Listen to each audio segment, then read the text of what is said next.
So our test is Thursday. Drag my face to the bottom corner here. Worksheets 4 through 7 will be due. Hopefully 4 through 6 are done. Maybe not 7 just yet. That's the review. But you got a couple days since it's Thursday. Again, Friday is a catch-up day. Make sure everything's in. So for the vast majority of you in class and at home, I can't say it's a free day. It's a catch-up day. I just can't get over the hurdle of giving people a free day. But that's what it is. If you're all caught up. If you're not caught up, then I will hound you to take a test that day or whatever. But again, for 95% of you, it's don't worry about it day. So bring something to do, because we don't have anything scheduled that day. No use starting something new before a break. So Friday will be a great day for the vast majority of you. But before we get there, we got to conquer this test on Thursday. Today, as there's no new stuff, it's just review. So I'll answer questions from worksheet 6, and then I'll answer questions from worksheet 7 if you've started it and have questions on it. And then I'll give you the rest of the time to work on worksheet 7. And again, that stuff will be due tomorrow. So let's start. Yes? You still have worksheets 1 through 3, right?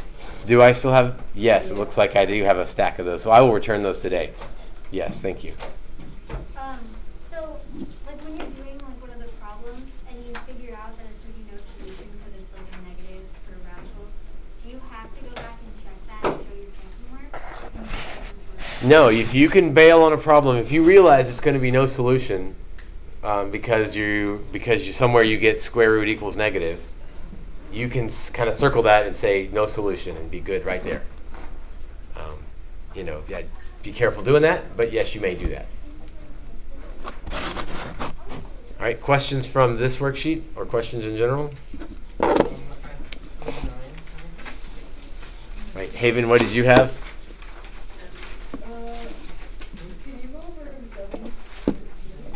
Yes, and I first want to do worksheet 6, so we'll do review worksheet in a minute. Oh, was that a review question? No, it was worksheet 6. Okay, so what question from worksheet 6? Number 7. Number 7 on worksheet 6. Number 8 and number 9. Okay, good, because there's not a number 9. So we'll do 7 and 8. Oh yeah, the ones that have square roots, 2 square roots. Yeah. Those are a little bit trickier. So we still want to square both sides. On the right-hand side, the square and the square root cancel each other out, so that's nice. Did I say right-hand side? On the left-hand side, the square and the square root cancel each other out. On the right-hand side, it might be safest to write it out and FOIL it. So square root of x times square root of x is x. And then outside and inside are both square root of x, so plus 2 square root of x plus 1. So that fixed one of the square roots, but I still have a square root left. So let's see if we can clear things out till we get to the square root of x. So if I subtract 1 from both sides, that goes away. If I subtract x from both sides, I get negative 3x equals 2 square root of x. Divide by 2. So I got negative 3 over 2x equals square root of x. Now I can square both sides again. Pretty much anytime you got a square root on both sides, you're going to have to square both sides twice. And so it does make the problem a little more complicated. So square all the pieces. 9/4 x squared equals x. Square the negative, square the 3, square the 2, square the x. Let's move the x over and then factor it.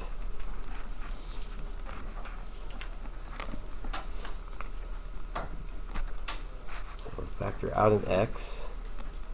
9/4 x minus 1 equals 0. And then I can set each of the factors equal to 0.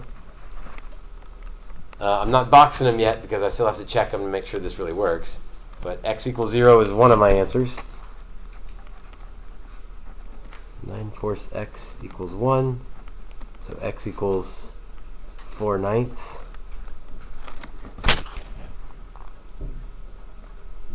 See if that works. So now we need to check both of those. Running out of space here. Checking 0 should be easy. Square root of 1 minus 0 equals square root of 0 plus 1. Let's see.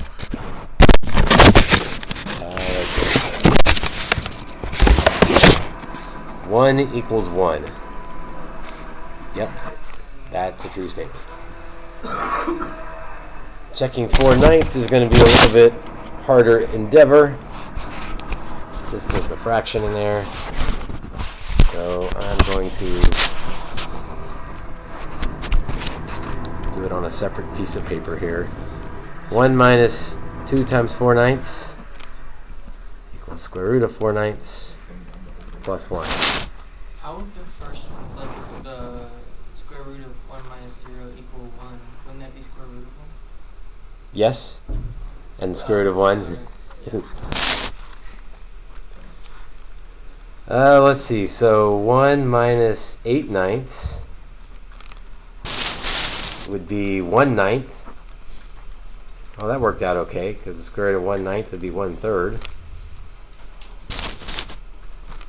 On the other side, so this always works out. Like, even though there's fractions, the square roots still work out okay.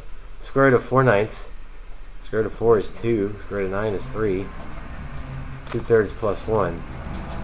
Well, even without getting a common denominator and adding everything, I'm pretty sure that 2/3 plus 1 is not equal to 1/3. So 4/9 didn't work. So probably not enough room to work that problem, but what's that? This way.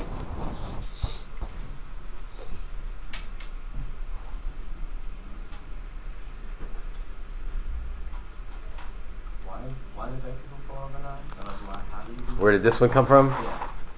So back up all the way to here. You good there? Square both sides. Move the x over because I want to factor it. Factor out an x. And then I set this factor to 0. And I set this factor equal to 0. So add the 1 over. And then multiply by 4/9 to get x equals 4/9. And I guess the good news is it didn't work out anyway. So even if you'd have messed it up, it probably wouldn't have worked.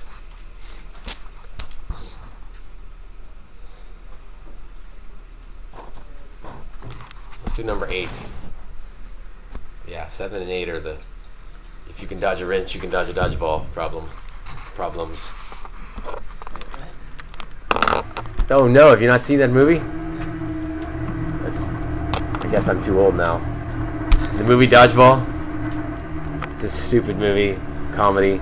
But one of the lines when the coach is throwing wrenches at them is, if you can dodge a wrench, you can dodge a dodgeball. And I thought that was applicable to homework problems a lot of times, because we throw wrenches at you that are awful.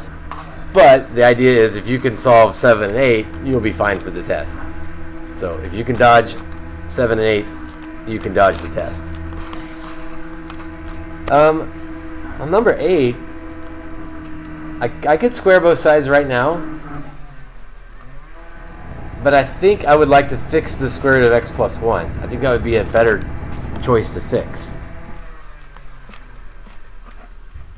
So it doesn't matter which one you fix first, but I think I want to fix the more complicated one.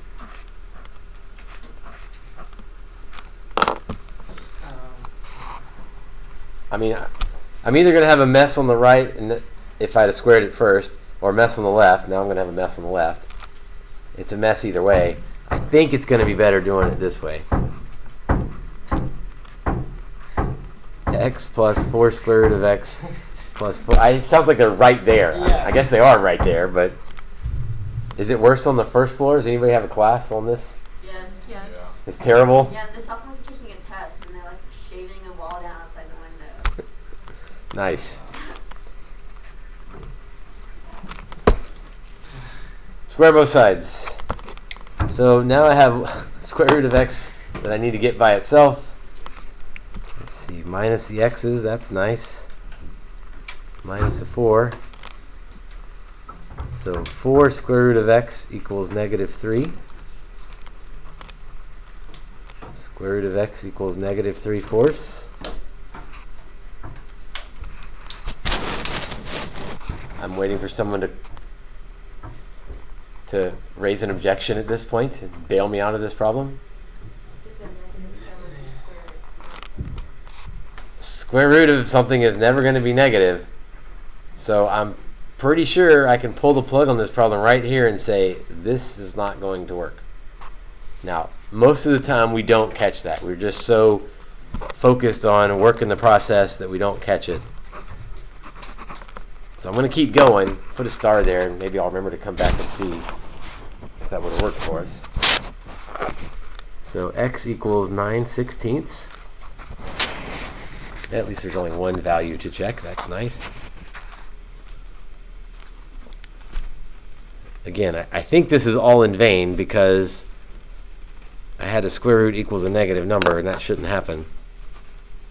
Square root of 9/16 equals square root of 9/16 plus 1 minus 2.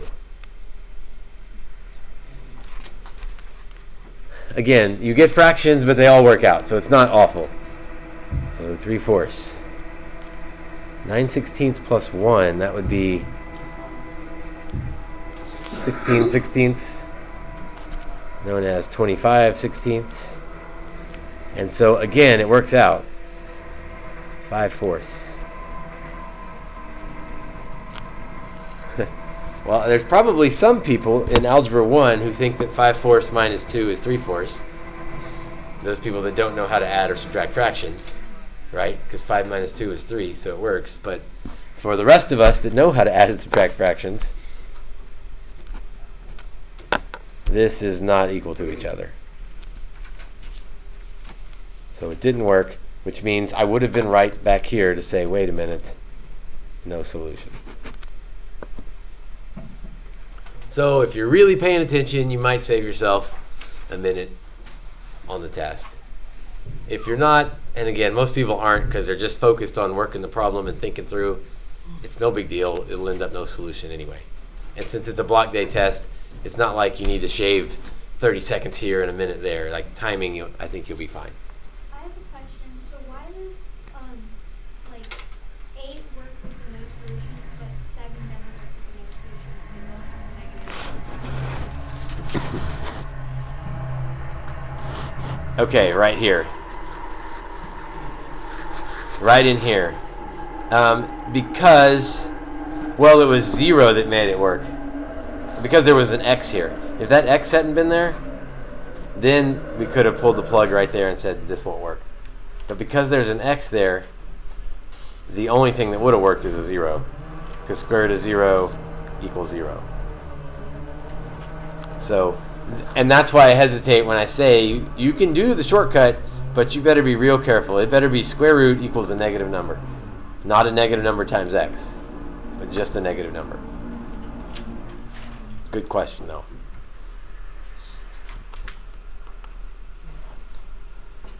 Yeah, I think I would say the ones on the test are not as hard as 7 and 8. They're more like 1 through 6. So if you were okay with 1 through 6 and struggled with 7 through 8, I think you'll be okay.